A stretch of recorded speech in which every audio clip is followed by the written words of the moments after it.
So if you think about data sharing, it's the ability to actually just expose a view of a table and then the other party able to query and ask questions of that data, which can be real time. It's actually never sending a copy of your data. It's just sending a view, right? If you think about like a Google Doc, right, you're able to both share on the data without the data moving. It's that similar concept. And so what's amazing is if you talk to any data engineer in the industry, the last thing they want to do is maintain APIs, right? You can get that data in a quality view and instantaneously, real time cross cloud, read that data into your database.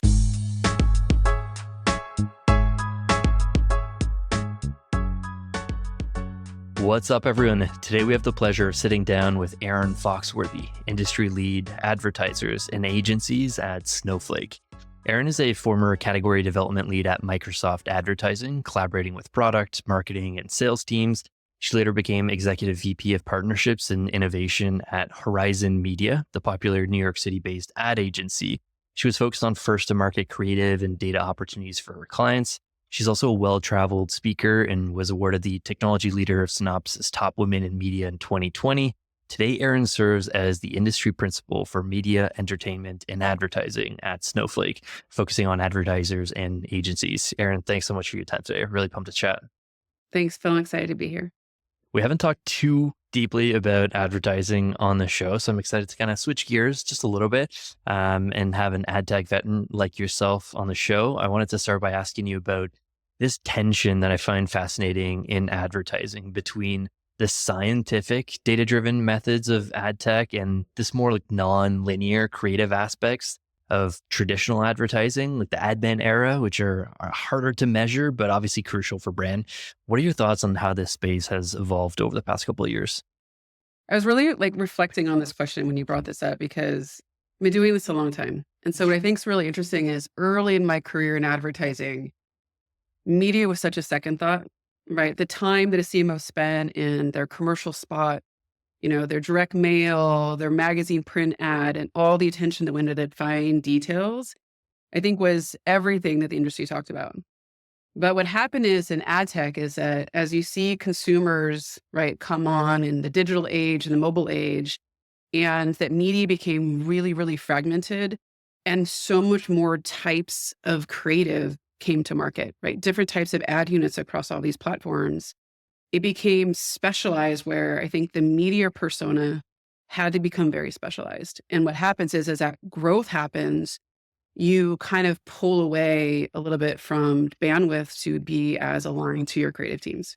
And so you saw that in the agency world, which is where I was born, right? You started to see the proliferation of media only agencies. I started my career in a full service agency where I was sitting down next to the creative directors, right? And the copywriters kind of coming together. But when you start to think about the size of an agency and now, right, they're spending across hundreds of platforms, it very much pulls you away from having a little bit of the joint discussions around creative, right? Because it's a bandwidth and it's an organizational structure issue.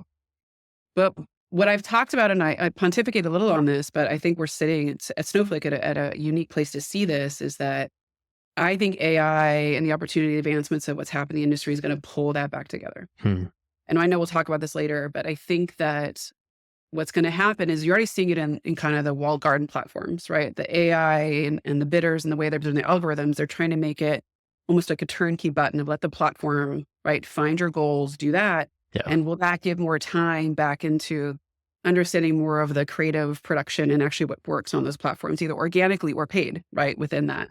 And so, right, do you start to allow people who are strategic but may not understand how to build creative also the opportunity now to become creatives, right? So it's going to be really interesting. I think that you're going to see potentially, and I've said this, is that I think you're going to see a swing more towards, marketers and agencies have the opportunity to bring that closer together because of the advancements in AI. Super interesting. Yeah. Like we talked a lot about this topic specifically around email, like this idea of letting the machine take the wheel when it comes to the best email to send to the right person at the right time and all that stuff. And it's like a mixed bag of skepticism around still like fully letting the machine decide that. And I'm curious your take for ads and creative, like if it's still the same, like at what point do humans like feel comfortable just letting the machine take that? I know that like the programmatic world of advertising is way Well, more advanced than email. So maybe folks are a bit more willing to kind of like let the machine take the wheel there. What do you think? yeah, I think that where the machine's gonna happen is there's so much about marketing ops. The resizing of creative, ad serving, like, I think that piece is so ripe for Hmm. disruption and the need for automation, which is where I think that's gonna go. I have not seen or been convinced that AI is gonna replace any type of human touch in the experience of like, maybe an email form, right? Because that's obviously maybe some written text, but when you start getting into some of these really creative ad units, right, where you're trying to build a brand message to a consumer, I'm gonna be very skeptical that AI is gonna do that anytime soon. Yeah, yeah, totally agree. What do you think is the difference between Martech and AdTech? Like, where's that line for you? If I like research a couple different folks' answers to this before I asked this to you, and like to Right. me, like even before I dived into the research, it was just a question of like the umbrella, like terminology, nomenclature. Martech is technology used by marketing teams, and AdTech is technology used by performance or demand gen teams who work in marketing under that marketing umbrella. But I get that maybe this is a simplified take, especially in like enterprise teams. Where do you kind of draw that line? Yeah, I think that some people divide it into the own paid. I think that's such a simplification, though, of kind of where the world is going.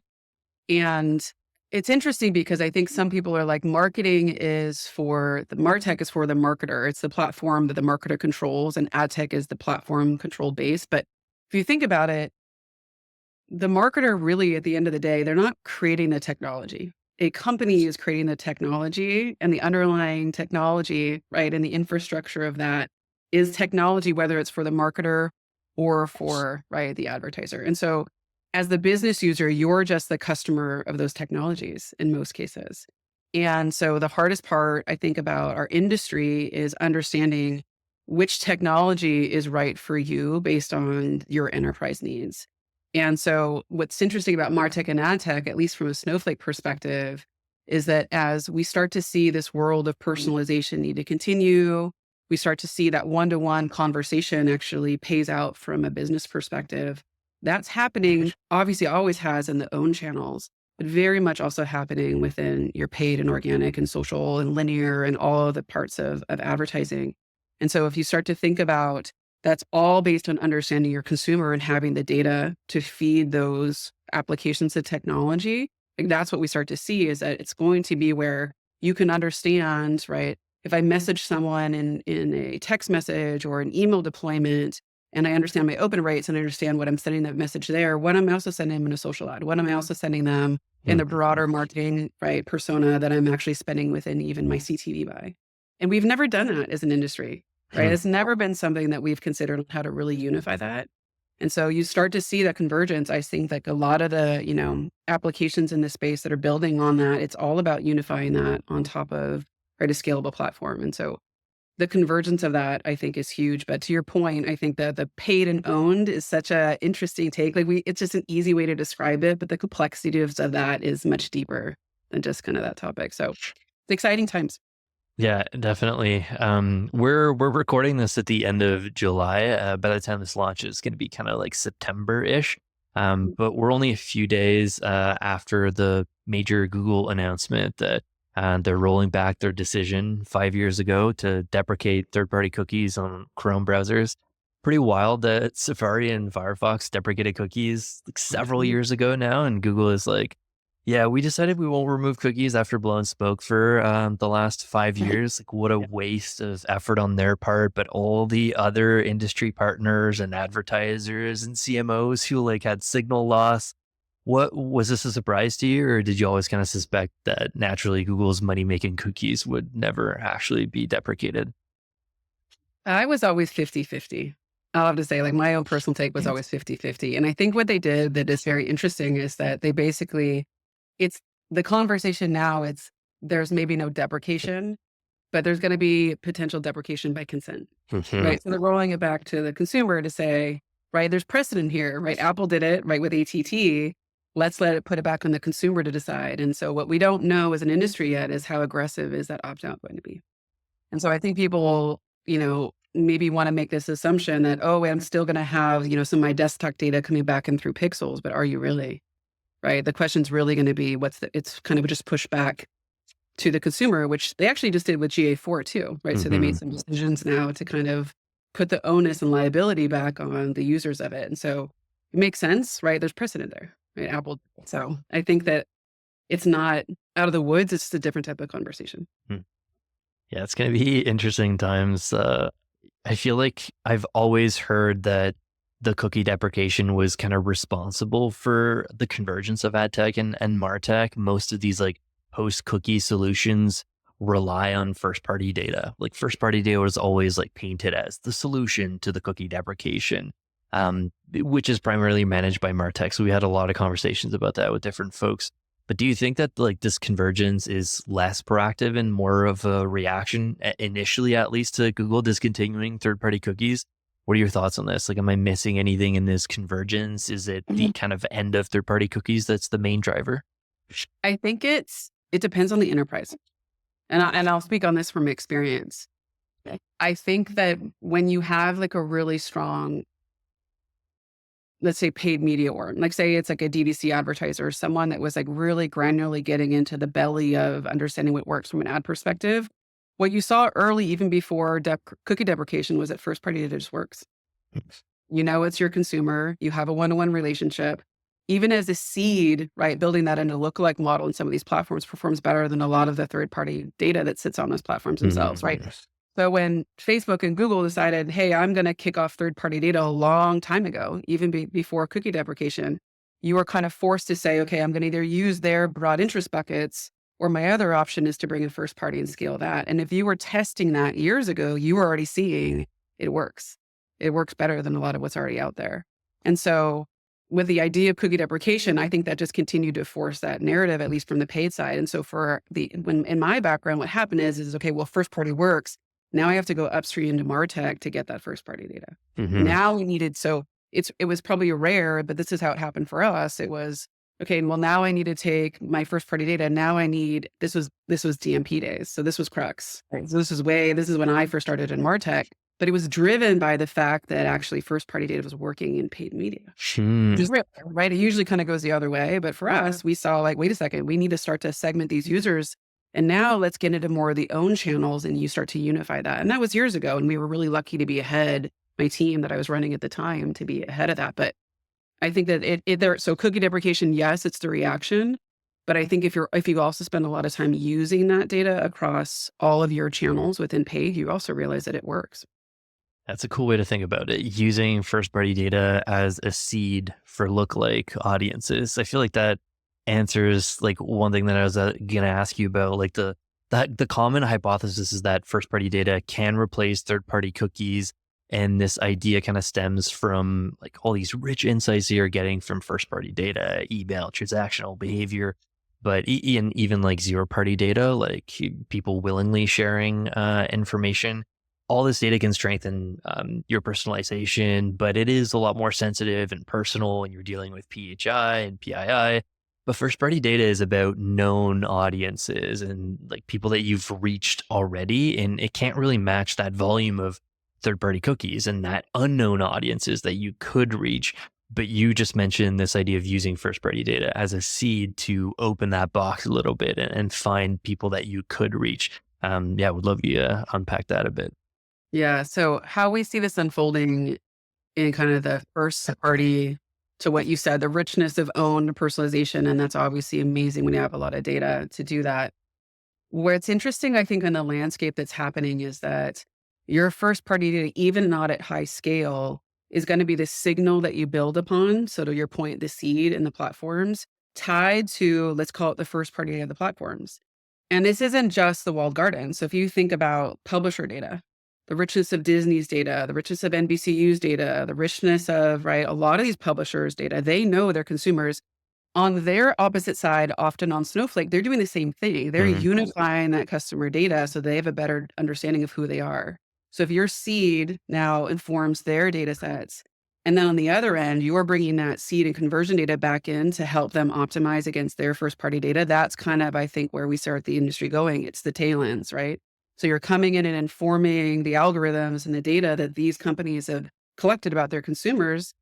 And then you're also feeding into that loop back in, right, with that data coming in on the endpoint to help the optimization, right, to find the Mhm. conversions or the lift or the metrics that the KPIs that you're kind of going towards. So I don't necessarily think it's all about now. Listen, if you have massive first party and you can use it, great. But I think even those seed predictions are going to be really important. Now the question is, what's the right seed, Mhm. right? And how do you make sure that's the right seed going into the platform? And that's where we start to see really interesting use of AI, Hmm. even just seed prediction. Yeah, no, I think you're well positioned to be able to talk to a lot of this stuff, like not just from the Microsoft and all of your ad experience, but obviously like being at one of the top data warehouse companies. I want to ask you about like the role of the data warehouse in this convergence of ad tech and Martech. Talk to us about how companies are transitioning from APIs, kind of like old school APIs is where like I grew up in marketing automation Yep. to like bugging developers to, hey, this is the REST API for Marketo. How can we get that hooked up to the product? Talk to us Mhm. about how companies are transitioning to like leveraging data sharing. Maybe unpack that for the audience and activation within cloud environments. This is one of my favorite topics. It's like it's like the gem. It's like the gem are Nice. unveiling, and it's like really it's amazing because this is the whole point of cloud infrastructure, right? This is what infrastructure does the best. So if you think about data sharing for your listeners that might not know, it's the ability within Snowflake to actually just expose a view of a table. So you think about you're exposing a view of data, finding controls on what you expose within that view, and then the other party able to query and ask questions of that data.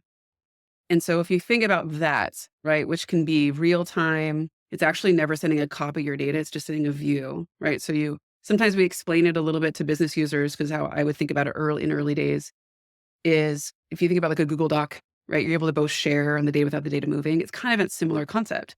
And so what's amazing is if you talk to any data engineer in the industry that sits on Snowflake, the last thing they want to do is maintain APIs, right? You can get that data right in a quality view and instantaneously, real time cross cloud, right? Read that data right into your database. Like that's phenomenal. And so what you start to see is really, and I think we're going to get to this later, is like, what does that mean, right? So if you think about the data that can come between you and a partner like Salesforce. So we announce it. So by the way, this is also called zero copy. You'll hear that term a lot. Snowflake Yep. doesn't call it that. We call it data sharing. It's the ability for you to instantaneously share data bidirectionally between you and a platform like Salesforce, or between you and the ad logs coming off of something like the Trade Desk, right? So amazing insights coming in from, your Martech and AdTech ecosystem for you to instantaneously starts to find results upon. And Yes. so the use cases that come off of that are tremendous. And it's really exciting. Like there's one very large holding company, I can't name their names. They're going out to the market saying, we will only take data now through a data share if possible. And are leveraging their buying power to kind of force that like use case because the amount of time you think about that it also saves, right, from a talent perspective for your engineers to do really more important work than maintain APIs. It's amazing to watch it. Yeah, it's super fascinating and exciting times in the data world.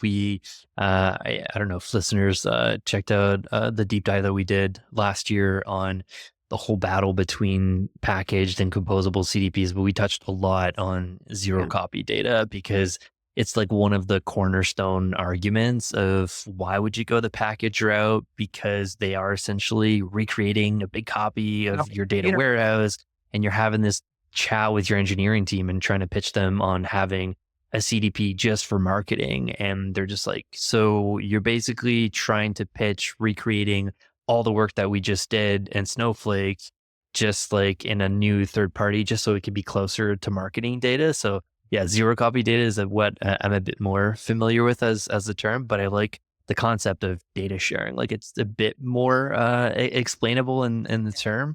But yeah, the Google Doc analogy is making it pretty clear. Like, we talked also about like warehouse native tech, like tech that Mhm. sits on top of the Yeah, data warehouse, and so it's kind of the same, blending the same terms, right? that's right. It is. And that's you've talked about it. Like I've heard a lot of your podcasts about this, but you're spot on, right? From the composable perspective. It's if you've done the work to build your marketing foundation in Snowflake, the whole world of applications is now coming to that data. And the whole point is not only from a cost perspective, but a security perspective, right? Like you don't want that data to move. So how do we collaborate as an ecosystem, right, across our consumer sets, but move the data as little as possible? And that's exactly why I think you see the composability conversation coming. And again, a platform like Snowflake probably wasn't, years ago. First of all, it wasn't around. Second of all, you had to have the scalability of performance to handle that vast amount of data. And the technology's there now, right? And so like that's why you start to see this amazing kind of conversation of like how do you now build applications and bring those applications like Martech and AdTech to the data. And so yeah, it's a really and similar right concept of data sharing to your point. Mm-hmm. Yeah, maybe unpack that a bit more. Like how do you see the role of the cloud data warehouse evolving in the next like 5-10 years? Maybe speculative future. You don't have to look too far in advance there, but especially like considering this idea of democratizing data and technology, and obviously like data sharing kind of falls into that bucket. Yeah, I'll say this is more of like an Erin Foxworthy view, or at least my hope. And I'll preface it that way. I think what's interesting is that because you can kind of see it too. It's one of the hardest things in the industry as a marketer to do is to wrangle all the data coming off of all the different platforms, right? To unify it, to create the right data layer, to transform that data. That's exactly what Snowflake is meant to do when we do it in really unique ways. We're going to continue to make that easier, right? That is foundational to what our company does and to what data platforms do, right? Is bring that data in and unify it. And I think after that, you're setting this foundation for all these things to happen, really like many things to happen. And so I see it and we're starting to see this. And if if you're watching Snowflake closely, it's the idea is that you're a marketing foundation with an interoperation of applications. And those applications can do all kinds of different things, right? If you think about the robustness of the Loomscape, right? We talk about with all these Martech and AdTech platforms, the interoperation of that needs to come to the data, the customer data where the data is living. Now, what I think is really interesting is that right now, you have to be a data engineer, data science. You need a lot of technical resources to do something like that on Snowflake. The interesting thing is with the proliferation of AI, does that become something that more of a business user could potentially do? Right. And I think that gets really interesting because now you're walking into a world of, right, like how do we just make this easier for the ecosystem? So as someone that comes as a business user, right, I get excited when I see the opportunity, right, and think about what that could mean to the ecosystem. But that first piece, right, that marketing data foundation and that wrangling of data is number one, right? And that will always be where Snowflake lands and is. And so as these applications start to come to that data, right, you start to think about what does that future look like? And the other part I love about Snowflake, and this is coming from the ad tech space, this is really important, is that there's so many black boxes, right? There's so many right ways that data gets locked in silos, right, for business reasons. And being neutral agnostic to that space, I think is a wonderful place also to be. Because then, right, there's opportunity where you're not saying, these applications are going to do things to potentially lock in your data because that's not what we do, right? We don't sell advertising, right? We're never, we're not a marketer, right? So I think that that's what's amazing about the platform is that we sit really neutral to the ecosystem. We have a few great days planned and we cannot wait to dive in. The vision is to set the standards for what it means to be in marketing operations. What we're doing in this conference, we're actually shaping the future of our profession. There's such an opportunity here. It's all of you who are going to be the leaders making that real.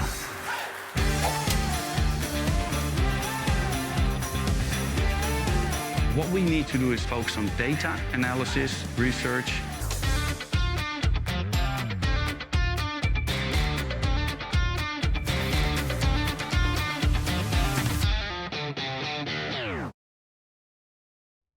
We talked a lot about AI democratizing like understanding of data and accessing data and even being able to like connect it to an LLM to be able to chat with your data and like ask further questions and analyze it more. And I think a lot of folks are building around that more in like the BI space. But I totally agree with you. I think that like this wrangling problem, like the pipelining of all the data and joining it and then transforming it and standardizing it, that's like the part where I have a hard time like grasping it today, but I'm really excited about the future where I don't have to depend on a team of 15 data engineers who are servicing the entire company when it comes to pipeline projects. like being able to automate at least pieces of that work. Do you think that marketers today are proficient enough in like their understanding of data to be able to leverage AI to do some of that stuff? Like, is there a knowledge gap between the data engineers and the marketers that marketers just need to level up today so that in 3 to 5 years, when this like wrangling potential is automated, marketers are able to like leverage it without like, all right, now that we can do this, I need to spend like a bunch of time figuring out all of like my tables and how can I join this stuff? Like maybe touch on that a bit. Curious. Yeah, it's an interesting question. I think that right now, and my hope is that it changes, is that marketers, like marketer, like the true marketer that comes from kind of like the traditional space, is so far away from understanding a lot of this. And I think that that's the paradigm shift that probably needs to happen. And I know it can happen because I'm starting to see it right within certain organizations where they have to get closer to some of the technology conversations and spend some time there. And frankly, that's also on, companies like Snowflake to make that bridge and that educational gap come together. But I do think that for the future state of like, and I think we're talking about this, even in CMO suite, like it's going to be absolutely necessary to understand, at least in broad, strokes, the work your data engineers have to do to bring that data together. I think you have to. And I think vice versa, right? I think what you're starting to see is that a lot of the data engineers and technologists sit within the marketing organization now have to understand what's happening with that data downstream. So you start to see kind of this perfect convergence. And I know there's a few, there's probably a handful of them, but I mean, there's unicorns, right? There's unicorns that came from one side and became the other, came from one side and became the other. Yeah, And like, they sit in this amazing sure. sweet spot of understanding like, what can a data warehouse do to really make me a performant marketer and vice versa? And I think that that's where the industry is going. And I think that that's the bridge that the industry is going through. And I have a lot of people asking me that all the time. Erin, how'd you go from like a business user and advertising to understand and work at something like Snowflake? And listen, it's constant curiosity and learning and understanding. And I think that also what people miss a lot, it's what is the use case unlock? Hmm. Like we're talking about like pipelines and data engineering and data sharing, and that's amazing. And you have to understand that. What does that unlock for you? Right? Like what's the use case? Like more real time, deeper transparency to measurement. Like there's so many amazing use cases that come off of knowing that. You need to know those things, right? On the marketing side, right? To say like, if this happens, I get these new use cases unlocked for me, right? And that's where I think that's really interesting. So if you just think about zero copy data between, a CDP or an ad platform with ad logs, what does that unlock for you? Yeah, use cases is definitely where I think that like you kind of talked about this idea of like both sides, data engineers and your traditional marketer, like learning a bit more from each other. And I think that's where like the marketing technologist, the marketing operations person kind of steps in the middle of this. And Right. I've been at companies where sometimes the title is like a data product manager or like a Martech product manager. And they're essentially translators within the company. And they spend time educating data folks about marketing use cases. Like, here is what lifecycle marketing is. This is the value of personalizing our emails and how we can send different types of SMS based on where someone is in the funnel. This is the funnel. This is the marketing breakdown of where people are in the journey. And Yeah. then likewise to marketers, it's a whole different conversation about like, here is how our data tables are set up and how there's different structure and there's different columns and they all come from different Yeah. places. We're Right. using ETL to bring it all into Snowflake and we're using Senses to push that into different tools. So like, I feel like the MarTech person is well positioned to continue to be curious in that space. And I talk to a lot of listeners that are fascinated about this space.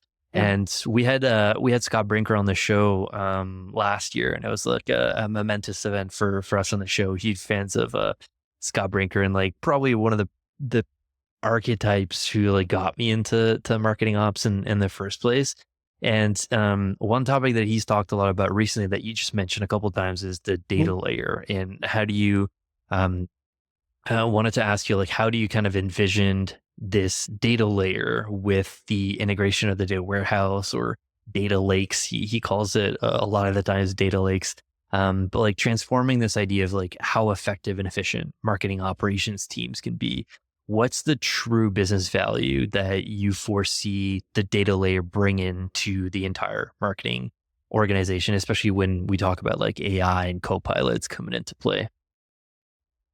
There are many, many. So let's talk, before we talk about AI, we can talk about some other things. Let's just talk about time to value, right? So if you think about standing up an investment like a marketing data cloud and how long that potentially takes in an organization, where if you have a data layer, right, just talked about that, right? Prepped, stores, organized, right? The data is in, a data model that's unified across all your brands and all your channels, right? Once that's set up, right, now you're talking your time to value to your marketing team, right? It can be days to weeks, right? First of all, right there, versus like 6 months to years to potentially stand up, right? A very large platform. So the first one's there. The one we talk about too, it's think about consent and privacy, right? So I think the future, if you're watching really closely at privacy legislation, which I actually love to watch very closely, is that there's going to be a need for fine-grained controls on how we consent customer data. Well, if it's sitting in data silos and you haven't unified that customer data, how are you going to do that downstream, right? So like there's pieces like that. Now to what you just said, and this is, you'll hear Snowflake kind of talk about this constantly. There is no AI strategy without a data strategy, right? AI has to sit on top of organized data where it can't do what it's meant to do. You can't fine tune, you can't build the model, you can't do any of that, right? So I think we miss that in a lot of these conversations. And then we're seeing that in use cases, right? You'll have a great idea on AI and we'll get a customer coming to us that have this great idea. They're like, great, well, your data's not in any place that we can actually, build the models to do that. So I think that that's really important to think about the future, is that, there's really real time, really important use cases now to having that data layer that unsilos the data across an organization. And then there's the future state. So obviously I love when Scott talks about that because I fully agree. Yeah.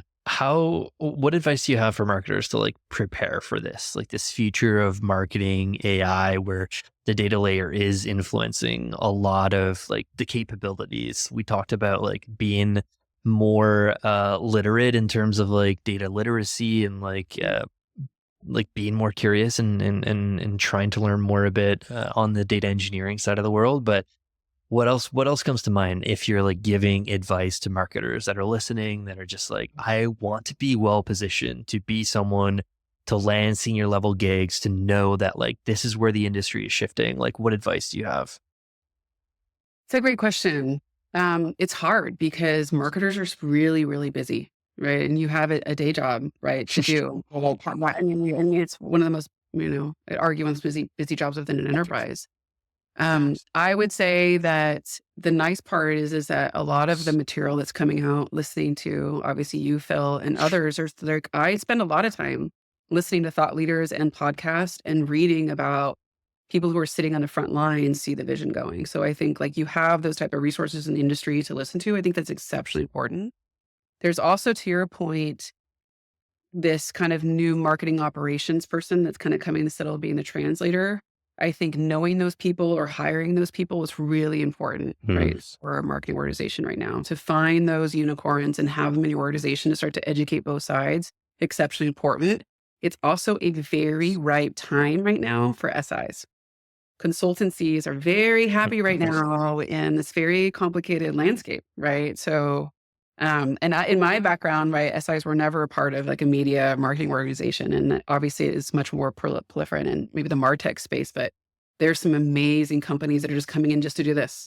Like, let me consult you, CMO, on what the future of this looks like. And I think that there's some very good ones out there too. So there's resources, right? And I think that if I'm any type of CMO right now, I'm hiring those resources. And it's what's going to put you ahead of the game. And it's also what's going to teach you, right, in the little minute time that you have actually to learn a lot of these things.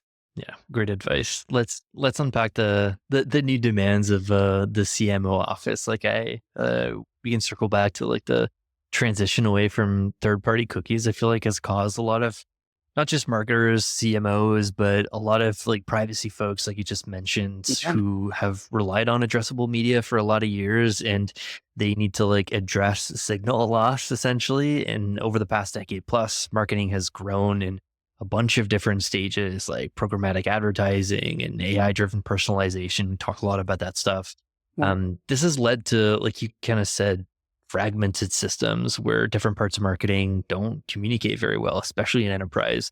CMOs now see this need to obviously unify a lot of that data, and the issues they face is like there's too many agencies, there's too much scattered data, like isolated teams and silos. Talk to us about like the new demands of the CMO office and how leaders should tackle this. Yeah, I think that's a great question.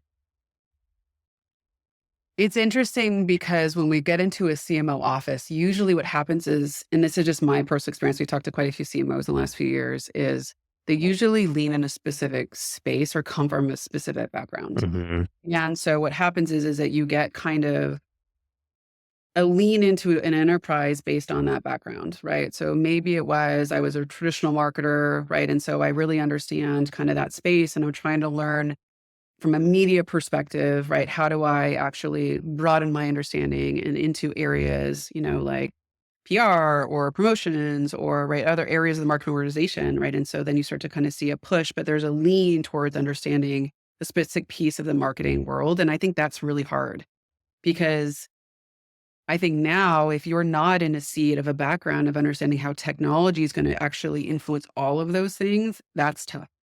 Right. And so it goes back to, I think everything you and I just talked about in this entire, conversation is that a CMO has to flex and find the resources and the experts to help them in those specific areas because they cannot do everything. But what they need to do is put the right people in the right places of their enterprise to drive that. Right. And I also think the biggest part right now, it's been there for a long time. This is not new. It's the, CTO CMO battle. Right. Shake, right? So if you have an and that to me, that goes into the CEO, right? So like what I think the hardest part right now, it's the battle between those two things versus the collaborative handshake. And I'll tell you right now, because we sit as an enterprise, right, software platform, we come a lot of times through the IT organization, right? We come through the CEO's office. And the marketers are sprinting down the line right now is where that collaboration has been formed. And I think that is something that's cultural to an organization. And I think it also has to stem from the CMO. The CMO at the end of the day has to walk into their CFO and say, these are like the technology things that I made. This is every dollar is actually paying out to the bottom line, right? That's what they're in charge of. And that's what their jobs are hanging on. And so if technology is going to underpin that, guess what? You better have a really strong relationship, right, with your technology team to drive that. So I think that if you don't come from a traditional technology background, Martech, media, anything that's a little more data driven, really important to start to lean into those type of executives, hiring, and then collaboration, I think, with the right folks in the enterprise. Because the difference is the sounding, right, in the organizations that we see. Yeah. I like that you mentioned that like most of the time Snowflake, like a cloud warehouse, will be brought into a company by the IT team, by the CTO. And what might surprise some folks by looking at Snowflake's site is that a lot of the marketing material, at least of recent days, is geared also to marketing personas and that CMO. What was that like shift that happened where the company, maybe you can like speak to Snowflake or just like your personal perspective, like what was this like light bulb moment where it's like, we can't just talk to the CTO, the CMO needs to also know that we exist and be part of that conversation. I think it's just the maturation of what we just said of the CMO office, right? So if you start, it goes back to, yes, do I think that cookie deprecation was a part of that, right? So we back that out, right? So it's, I want to be a more addressable marketer. I've learned that now, right? I want to use first party data to drive into optimize not just social, but my linear campaigns, like across the board. Now I'm getting to be a more advanced marketer. I need data to do that. Now I'm a data driven marketer. Well, where does my data live? Oh, my data actually now lives in, right, something like a Snowflake. What is Snowflake? So it's this kind of natural kind of conversation. I think what also happened is that you have parts of our platform that got kind of pushed into the front of the dialogue, like data clean rooms. Right. So data clean room, obviously. So there's a lot of times I get off a call with a marketer and they're like, oh, Snowflake's a data clean room. Right. And so that's just their education point of where they actually learned about Snowflake. Right. And so then you're going to have to unpack. It's like there's a much bigger picture to what that is. We're not just a data clean room. But a lot of that's happening too, where I think the one thing I will say about, Google's announcement on cookie deprecation is that the train has moved towards data collaboration. It was already moving towards addressable media. And so what's been amazing in the last few years is that the CMO had to realize how do I collaborate but protect my consumer data in this shifting ecosystem? And a lot of that started, Google started a clean room 70 years ago. Amazon, right, followed, Facebook followed, Meta followed. Now you have Disney, NBC, and all these others. They don't have a choice because if they want to measure, right, a lot of what they're doing, there's things like data clean rooms that are coming up, and now they have to understand that. So I think the forcing function from the industry based on the security protection of data kind of brought us to the CMO like level, and all those applications started to come, right? So now you have all these partners who are building applications saying, this is the value to a composable model. And theirs talking out right now to the CMO as well. So there's a lot, right? There's a lot of factors. I mean, even identity providers, right? You look at the largest identity providers in the world, which are in every CMO office, they're like, oh, now we have native applications that run on Snowflake. Right. So it's this maturation of the industry and kind of the snowball effect that's happening that's bringing kind of the CMO office staff to understand these platforms. And so it's exciting. I mean, I've only been at Snowflake for 2.5 years, but right, the speed and the cadence of these conversations are just, amazing.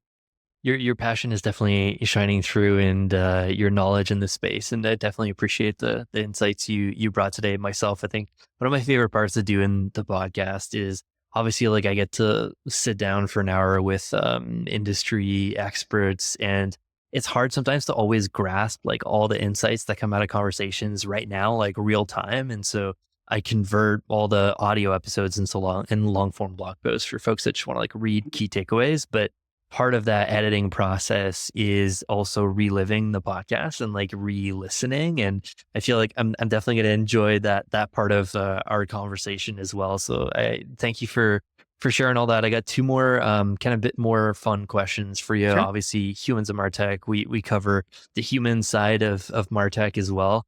And one of the other things that CMOs and other leaders in enterprise and companies is diversity, and unconscious bias remains this significant challenge in promoting diversity within teams.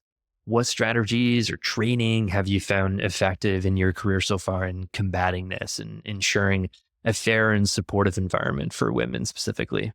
I love that question. It was a really interesting transition for me to Snowflake specifically. I think when in the media world, I never really struggled with finding that there was a lot of women around me in supportive roles, or at least role models for me to look up to. I find the closer you get to technology, which is not a super surprise of the industry, you just see it in the numbers. Yeah. There's definitely a lack of women, especially in leadership roles. And so I think to counter some of those things that I've seen be successful, right, is just the supporting of women and their career development within an organization. So a lot of times, like, I think what's really important is like mentoring programs. So women helping women inside the organization, or men mentoring women inside the organization as they grow. Like, I think that I've seen that be very successful in organizations. I think even in states like California, you start to see a push of more women on boards and leadership roles, right? To see if they can have obviously a stake at the highest levels of the organization. I think that's exceptionally important because especially, and you've seen this, and this has been talked about, but especially in the world of AI, right? When you're thinking about the biases that AI could potentially have on the people that are building the actual platform, that's very nerve-wracking to think that there aren't diversity, right, in the build of those models. And that's what consumers are actually facing. And so I think it's an exceptionally important conversation to have, and especially in big tech, that we continue to support women to be able to do that. And that it can be in technical roles, very important, but also in managerial roles, right? When there's big decisions to be made, like, is there, right, diversity sitting at the table when those decisions are being made? And so I'm really passionate about that. And I think it's something that the industry needs to continue to think about. Yeah, such an important topic. One of my favorite episodes this year was with Brittany Muller, former SEO scientist at Moz, who's now all in on just like educating marketers about the world of AI and how LLMs are built. Like, she calls it like what's in the hot dog, and it's really dirty and bad. And all these biases and like the training data sets. It's a whole world to unpack that a lot of folks just kind of take for granted. Like, yeah, I've used ChatGPT, like no big deal. Like, do you know what this is built on top of? And not enough folks do. Right? It's going so quickly. Yeah. Well, Last question for you, Erin. You're a senior leader at Snowflake, an AdTech veteran. You're also a mother of 3, an avid gardener, and a quilter. One question we ask everyone on the show is, how do you remain happy and successful in your career? And how do you find that balance between all the things you're working on while staying happy? Yeah, I think that those things are, I was, mentioning when I said quilting and gardening, I'm in my grandma era. I think all the young kids these days, I'm in my grandma era, which is, it's just like grounding outside of work, right? It's finding time where my brain is completely turned off and I'm either in nature or I'm concentrating on a creative endeavor. Those two things like feed my soul, feed my brain, and it's like a switch, right? I can't think about anything else. And it allows me, I think, to remain happy. And then, when you're a mom of 3 kids, every other second, like the nice part about, your kids, I could be doing a podcast, I'd be walking off a stage, I could have come off from weeks of travel. I walk in and I'm just mom.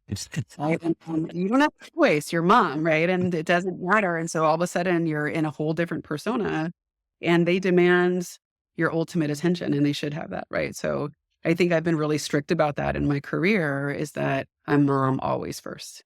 Right. And if you have that ethos, it's a little bit easier to kind of turn off and like remain happy because you have these different pieces, right? You're feeding the creative brain, you're feeding the mom brain. And then obviously, right, that's helping you be who you are at work. So it's a balance, which we all talk about, but that's what helps me. Such a cool perspective. Yeah, definitely good advice for me too. I'm a first-time dad this year, and she just turned 1 actually, and like we're just now starting to sleep a bit more. And but yeah, like definitely echo the sentiment of like wearing that dad hat first and being mindful of like why we're doing the things that we do. And yeah, it is so cool to see them change, and like you're still that like parent hat to them. It doesn't matter what you just did during the day. That's a total reminder, right? Constantly. Yeah. 100%. Erin, thanks so much for your time. This has been super fun. I really appreciate it.